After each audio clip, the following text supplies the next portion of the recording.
So 1 and 2, they give us a graph. So when we did these ourselves, we graphed them on the calculator, but we don't even have to do that. We just have to look at this point right here is the most important point for us. And so on the first one, that point is at -2, 4. Remember, domain is your x values and range is your y values. It asks us to do an inequality and an interval notation. So our inequality, since we're going to the right on our graph and we're also going up, both of our inequalities will be greater than or equal to. So x is greater than or equal to my x value on my point, which is -2. And then y for our range is greater than or equal to our y value, which is 4. Okay, because we're saying those are the values of our graph. They're values bigger than -2 for x and their values bigger than 4 for y. Interval notation is where we write the farthest left for x that we can be is at -2. The farthest right we can be is, well, there's not a farthest right, so we put positive infinity because we can keep going to the right forever. And then for our y's, the farthest to the bottom that we can be is 4, and then the farthest up we can go is forever, so we put 4, infinity. The numbers get brackets because these inequalities are equal to, and infinity gets a parentheses because we're never equal to infinity. So on number 2, the important point here is 5, -3, and our graph is going left and down. So instead of having greater than or equal to, we'll have less than or equal to for both of these. So x is less than or equal to 5, and y is less than or equal to -3. Notice that the x value goes with the x and the y value goes with the y. So instead of going from our number to positive infinity, since we're going to the left, we start with negative infinity and go until we get to 5. And then we start at negative infinity and we go until we get to -3. Okay, so when it's less than, the infinity comes first and it's negative instead of positive. Alright, so this word problem is talking about a store. It gives us the revenue, which is R. Revenue is how much you take in a day whenever you're a company. C is our cost, so that's how much they're spending every day. It says write a function for the profit, which is R of x minus C of x. So R of x is 7.5x minus, put a parentheses, and put 0.75x plus 1625. So what that does is that means we have to distribute this negative. We distribute the negative and get 7.5x minus 0.75x minus 1625. Okay, because we have to subtract off 1625. It's part of our cost. It doesn't help our profit, it hurts it. So add the like terms right here and get 6.75x minus 1625. That is part A. That's our formula for P of x. For part B, we want to find the profit for 750, so we're going to plug in 750 where x is.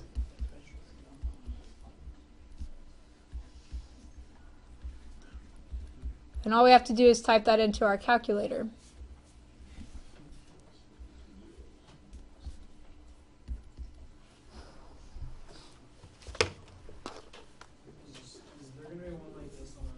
You know, it's pretty likely that there will be one very similar to this on the test, perhaps just with keywords or numbers changed.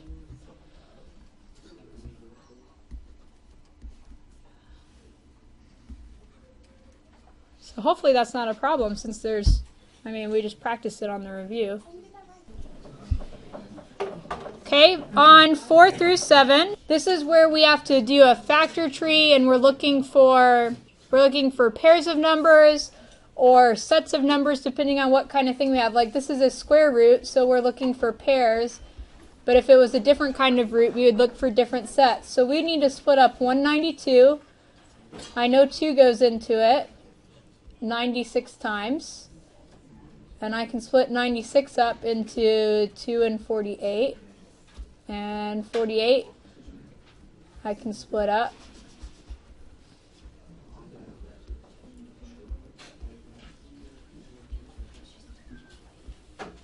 And it doesn't really matter how you get your factor tree as long as you do it right. Okay, I'm looking for pairs of numbers. So I've got a pair of 2s, another pair of 2s, another pair of 2s, and then this 3 is left over. So on the outside, I have the 4 that we started with. Then I have 3 2s.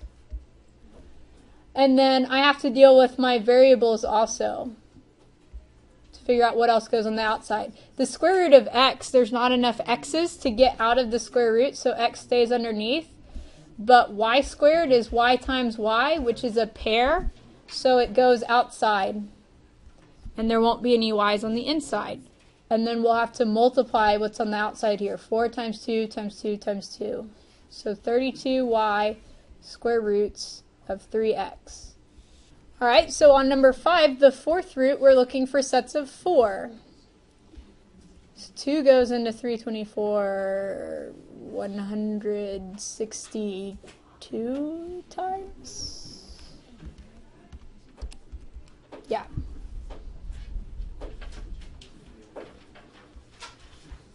And then 2 goes into that 81 times.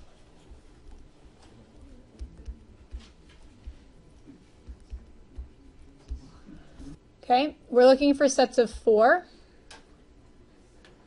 So that puts a 3 on the outside. We have 2 2s left that go on the inside. Whenever something's left and goes on the inside, you have to put all of them on the inside. You don't just put 1, 2 on the inside. You have to put all of them.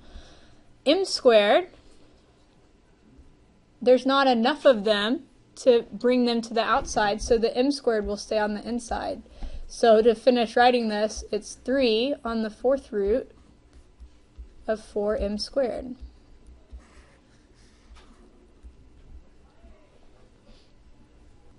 On 6, I'm looking for sets of 3. The negative is going to end up on the outside, because I can take the cube root of a negative. So 48 I can split up into 6 and 8. 6 will be 2 and 3. 8 will be 2 and 4. 4 is 2 and 2. So I have a set of 3 2s. That puts a 2 on the outside. The negative also gets to go on the outside. And then the 2 and the 3 have to go on the inside.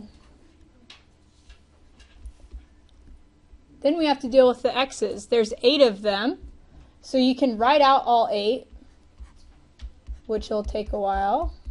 Not a while, a small amount of time. And then we're looking for sets of 3. There's 2 sets of 3 with 2 left over, so that's x squared on the outside and on the inside.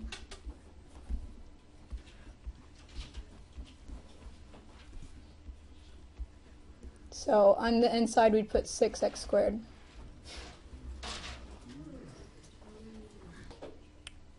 And 7, we're looking for sets of 5. 2 goes into 256 128 times. That'll work also. Really doesn't matter which way you do it.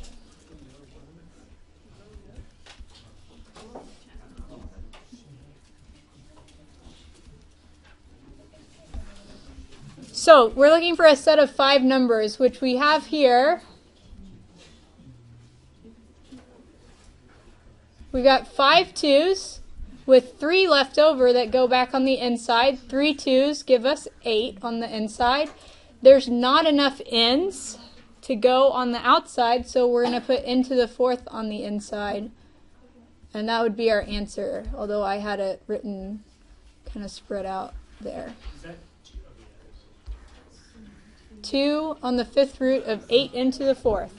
If there had been 5 n's or 6 n's or 7 n's, we could have taken an n out, but there's not enough if there's 4 and I'm looking for a set of 5. On 8 and 9, we are plugging in whatever's right here.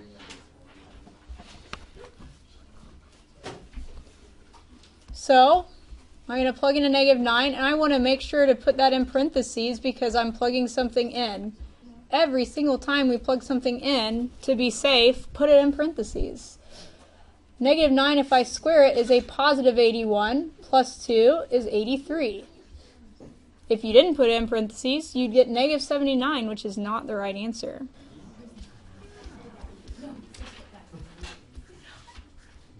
So plug in -2 on the second one. And make sure that you do exponents before multiplication, because that's the order of operations. -2 cubed is -8. -2 squared is 4. A positive 4. So 2 times -8 is -16. 5 times 4 is 20. So -16 minus 20 is -36. On both of these, at any point you could just plug it into your calculator and let the calculator do it for you. Just make sure you put it in parentheses so the calculator will do it right.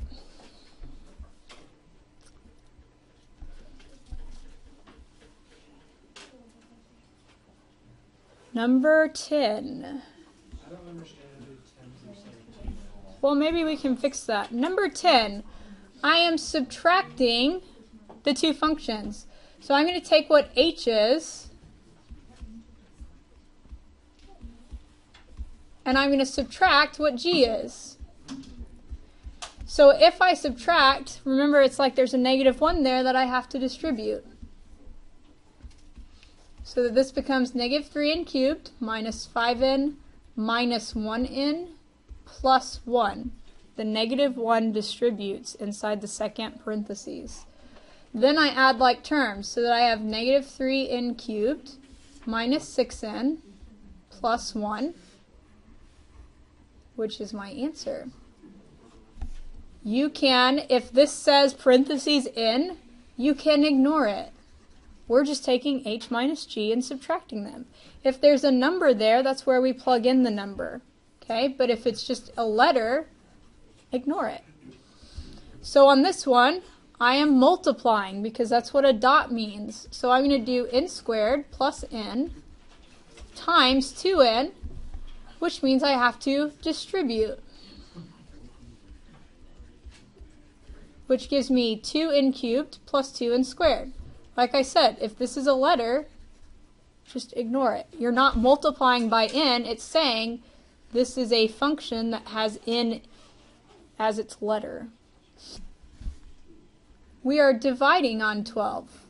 So I'm going to take f and put it on top. I'm going to take g and put it on the bottom. And the only thing I can do to this is try to factor to see if something cancels out. So if there's two terms, then factoring means taking out what's in common, which the top has nothing in common. The bottom has a -1 that you could take out, and that would make that x plus 1. But that doesn't help us because that still doesn't give us the same thing on top as on bottom. So this would be our answer.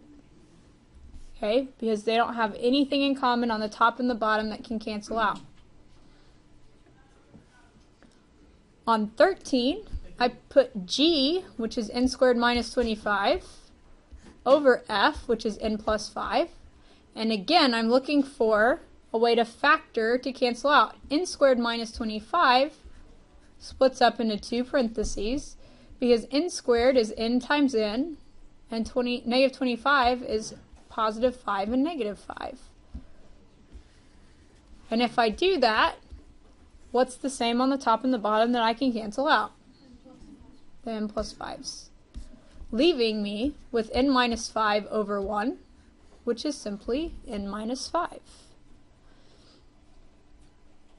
On 14 and 15, this time instead of having letters, we do have numbers to plug in. So I am adding and I'm plugging in -1. And you can do that in either order. So you could, if you want to, plug in -1 and see what you get on both of them. For G, I get -6. For H, I get -8. And remember, we're trying to add them together. So I'm going to do -6 plus -8, which is -14. What did the T's do? You didn't. I plugged in a -1 where the T's were because that's what this means whenever it has a -1 here. It means plug it in for T. I didn't say like T equals -1. But it's, instead of saying this, it says G plus H of -1. So we're putting the -1 where T is, and then we're adding the functions together. So the same kind of thing is happening here. We have f of n times g of n, and we're plugging in -7s into both functions.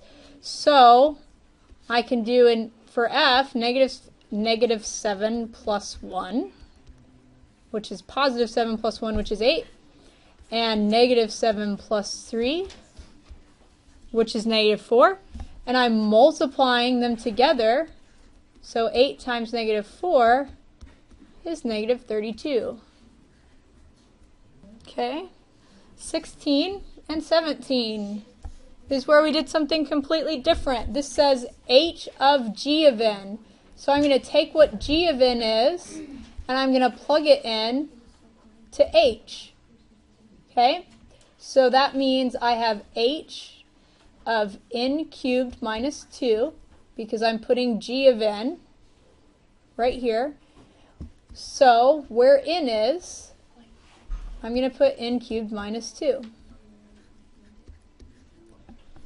So think of h, okay, like, instead of this being an n, think of it like there's a hole there. We're trying to fill in the hole with the other function, which was n cubed minus 2. Okay? We're plugging g of n into h. So what I have to do is distribute the 4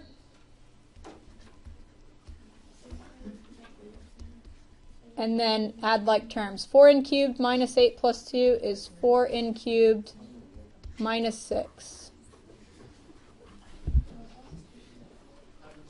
Yes? Why didn't you, why is there an H on the outside of the first part? And not the letter on the outside of the other part? I was just saying h of this, and I was plugging this in where this was.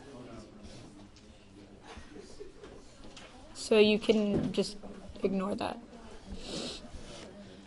17 is asking us to do the exact same thing. If it helps you to write it like this, then do. Okay? This is saying g of f of t, which means I'm going to take what f is and I'm going to plug it into g. So g is 4 times our letter plus 4. So where the letter is, we're going to put in t squared plus 7t.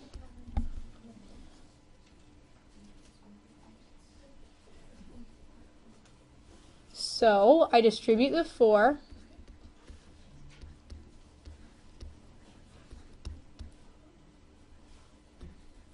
And get 4t squared plus 28t plus 4. And that's my answer because there's no like terms. 18. The inverse of a relation, that's where we just switch the x's and the y's around. So they're giving us a set of points. So our answer is a set of points, so we put a squiggly bracket, and then we just switch our x's and our y's around. If this is free response, you do not have to put a squiggly bracket, and I'll still understand what you mean. If it's multiple choice, you just have to pick the one that's right. And you won't have to write a squiggly bracket, so it doesn't really matter. So we want to do -10, 9, -6, 2, -7, -1. The signs don't change, just the order. Similarly, number 19. is as follows.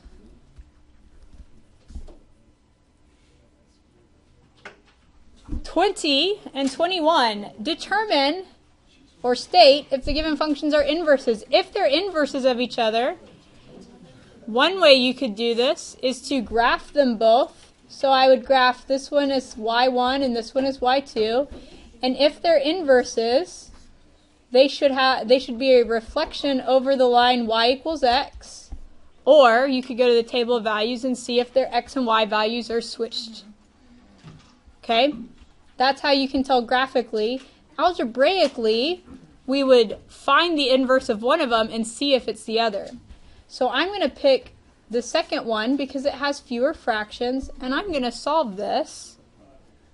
Okay, so I need to switch x and y around because that's what you do with inverses. I don't see a y. That's because I stuck a y on top of the g. I don't see I see a g. Okay.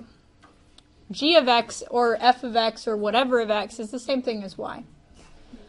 So to solve for y, I have to add 3 to both sides. So I have x plus 3 equals negative 7/5 y. And to get rid of the negative 7/5, the easiest thing to do is multiply by the reciprocal, which is when we flip the fraction. But if I do it on the right side, I have to do it on the left side also. So it cancels my fractions out and gives me y equals. On this side, though, we're going to have to distribute negative 5/7 to the x and negative 5/7 to the 3. Well, if you don't know how to multiply those yourself, you could always put it in your calculator. But it's just negative 5 times 3, which is negative 15, over 7 times 1, which is 7. Is that the other function? Yes. So our answer is yes. So same deal here. We could graph them and we could see if there's a reflection across this line. Otherwise, we have to solve one of them, which I kind of like the second one better personally. Solve it by switching the x and the y around. So I subtract 7 from both sides. I get x minus 7 equals negative 2y. Divide both sides by negative 2. And hopefully you can see, without us having to go any farther, that that is not the same as that, because there's a 2 on the bottom, not a 3. So those are not the same, so we'd say no, they're not inverses.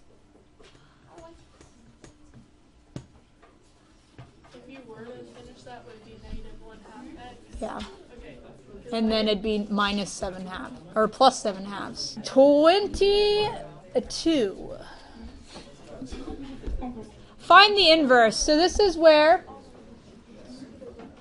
we're going to change this to y, and we might as well change the n to an x. We're going to switch the x and the y around, and we're going to solve, which is what we did on this last problem. But our answer is going to be what we get at the end of this. Alright, so to solve this, I need to get the 3 off the bottom, so I'm going to multiply by 3, because that's the whole thing on both sides. So on the left, that gives us 3x, and on the right, it just cancels out our 3's and leaves us with negative 5y plus 10. Oh, I thought you multiplied. Wouldn't it be 15y? But the whole point was we were trying to get the 3. We were getting rid of the 3, and so the 3's cancel, so it's not negative 15y. It's just negative 5y plus 10. I do say so. It's my final answer. Now, subtract 10.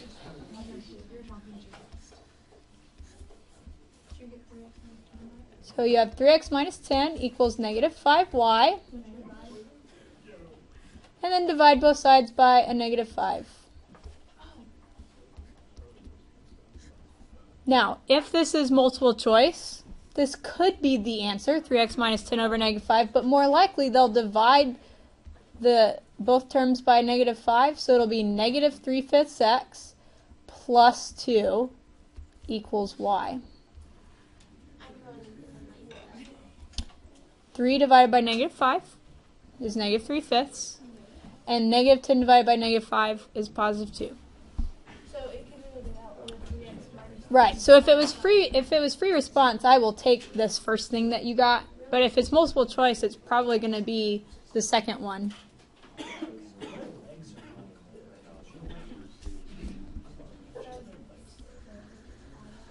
23. Switch the x and the y around. Now, here's like the coolest thing ever. We have fractions with 2's on the bottom.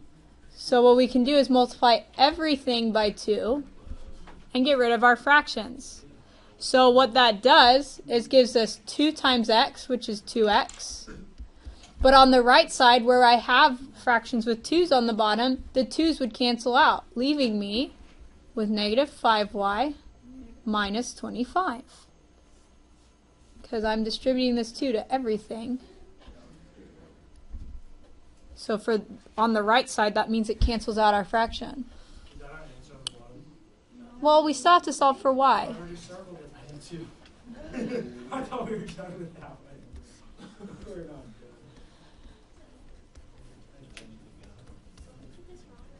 Divide by negative 5. And again, 2 over negative 5 is negative 2/5 x. 25 divided by negative 5 is negative 5. Equals y.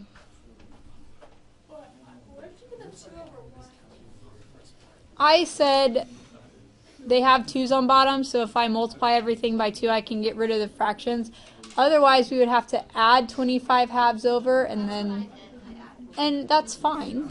Because then you'd have to multiply by negative 2/5, and it'd all work out to be the same.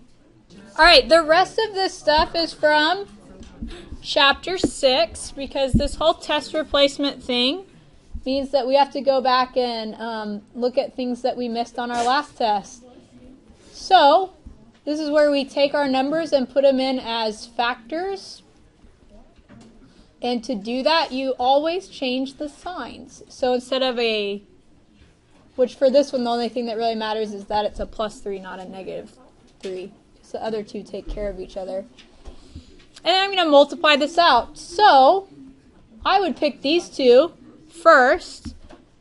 Okay, anytime that you have the same number but different signs, it'll be easier to start with that, because this will be x squared plus 5x minus 5x minus 25. So our middle terms cancel out, leaving us with x squared minus 25 times our other factor.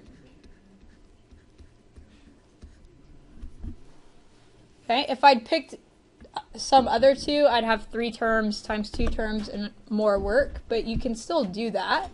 This way, though, I FOIL and get x cubed plus 3x squared minus 25x minus 75.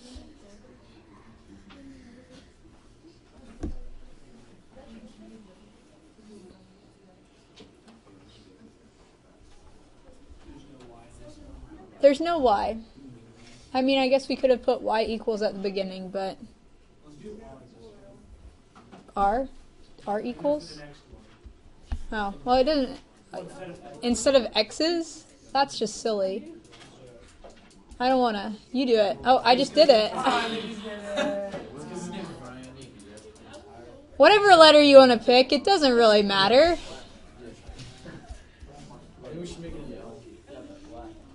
Oh, no. Undo.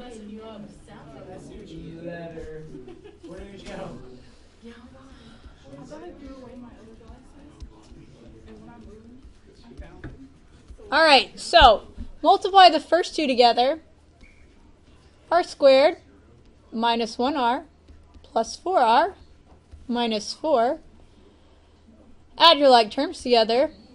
R squared plus 3r minus 4. And then we're going to times that by r minus 0. But wait, r minus 0 is the same as just r. So distribute the r. Distribute Ryan through the whole problem.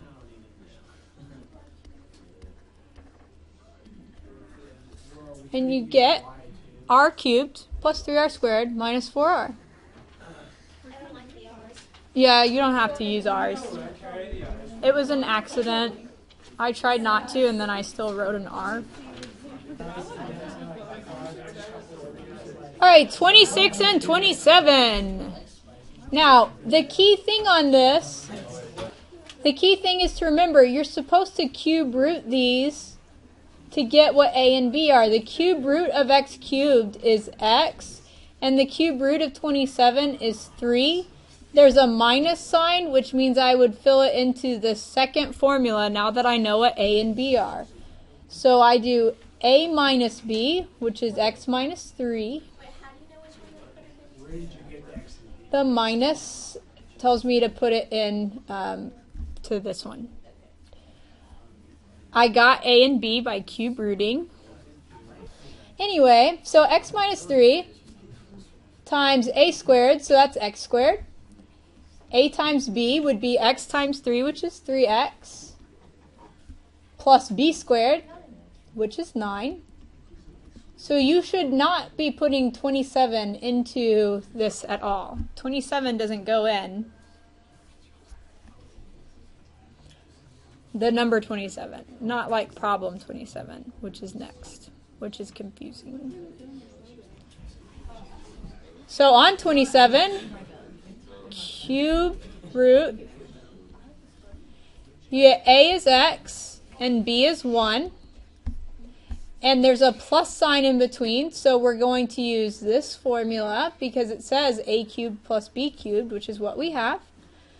So I put x plus 1 equal, not equals, just kidding about the equals, x plus 1 times x squared plus 1 times x, which is x, plus 1 squared, which is 1. There should be a minus x right there. You're right. Sad face.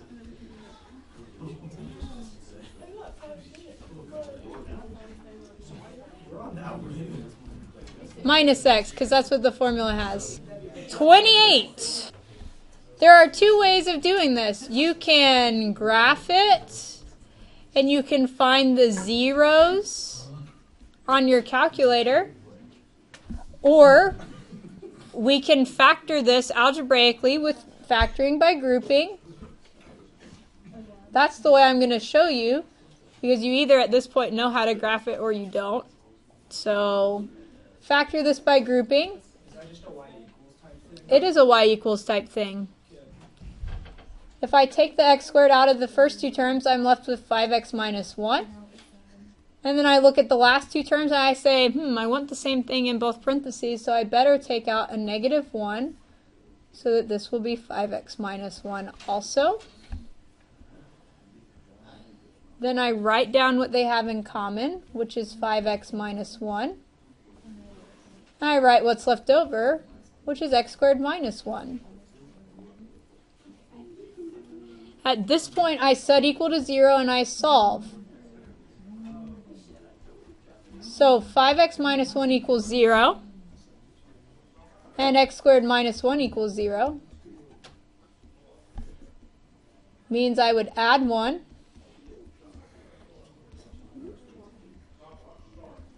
and divide by 5. So x equals 1/5. Just as a warning, if you graph it, the calculator tells you that that's 0.2. So you have to know that those are the same, because if it's multiple choice, the answer would be 1/5, not 0.2. And then I need to add 1 to both sides. X squared equals 1. Square root. How many answers should I get for this? 2. So remember, it's plus and minus 1. Because overall we have 3 answers because it was an x cubed graph. So if you graph it, you should be able to find x equals 1, x equals negative 1, and x equals 0.2. 29.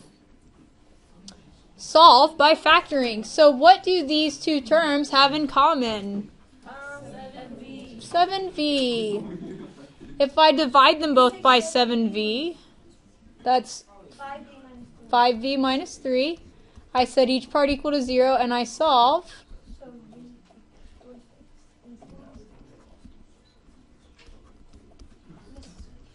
So I divide this one by 7. 0 divided by 7 is 0, because if you have 0 pieces of pizza and divide it into 7 groups, you still all have 0 pieces of pizza, which makes for a sad day, but still 0. And then this one is 3/5.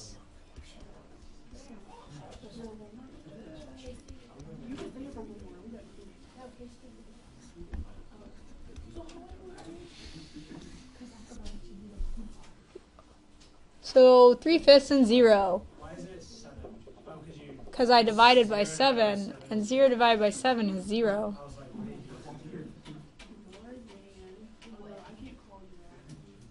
And last, number 30.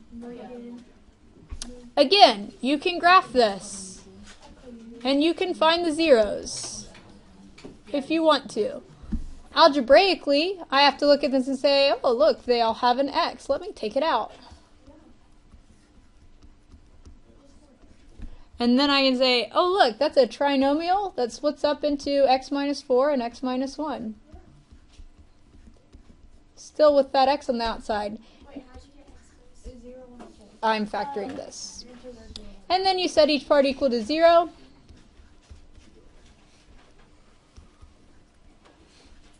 And solve. So x equals 0. 1 and 4. 4 and 1.